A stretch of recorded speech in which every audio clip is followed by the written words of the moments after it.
आज हम भारतीय नागरिकता से जुड़े सबसे महत्वपूर्ण कानून भारतीय नागरिकता अधिनियम 1955 को समझेंगे। कौन भारत का नागरिक बन सकता है? नागरिकता पाने और खोने के नियम क्या है? इन सभी सवालों के जवाब जानने के लिए इस वीडियो को अंत तक देखें। भारतीय नागरिकता अधिनियम 1955 के अनुसार भारतीय नागरिकता प्राप्त करने के 5 प्रमुख आधार निम्नलिखित हैं। 1. जन्म के आधार पर नागरिकता, सिटीजनशिप बाय बर्थ, धारा 3। यदि कोई व्यक्ति 26 जनवरी 1950 से 1 जुलाई 1987 के बीच भारत में जन्मा है, तो वो स्वतः भारतीय नागरिक होगा। 1 जुलाई 1987 से 3 दिसंबर 2004 के बीच जन्मे व्यक्ति के लिए उसके माता पिता में से कम एक भारतीय नागरिक होना चाहिए। 3 दिसंबर 2004 के बाद जन्मे व्यक्ति के लिए माता पिता में से एक भारतीय नागरिक हो और दूसरा अवैध प्रवासी न हो, तभी नागरिकता मिलेगी।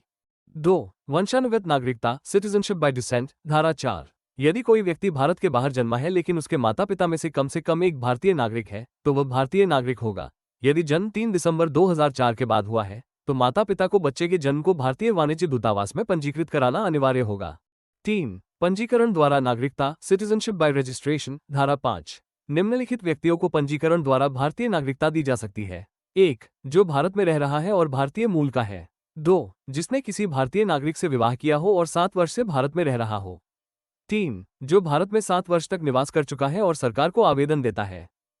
4. प्राकृतिकरण द्वारा नागरिकता, सिटीजनशिप बाय नेचुरलाइजेशन, धारा 6।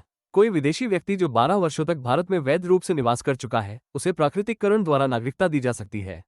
इसमें पिछले 12 वर्षों में कम से कम 11 वर्ष भारत में रहना अनिवार्य है। 5. भूतपूर्व भारतीय क्षेत्रों के विलय से नागरिकता, citizenship by incorporation of territory, धारा 7। यदि भारत में कोई नया क्षेत्र जोड़ा जाता है, तो उस क्षेत्र के नागरिकों को भारतीय नागरिकता प्रदान की जाती है।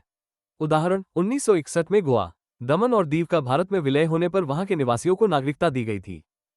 तो दोस्तों, आज का वीडियो यहीं समाप्त होता है। उम्मीद है कि आपको ये जानकारी रोचक और ज्ञानवर्धक लगी होगी।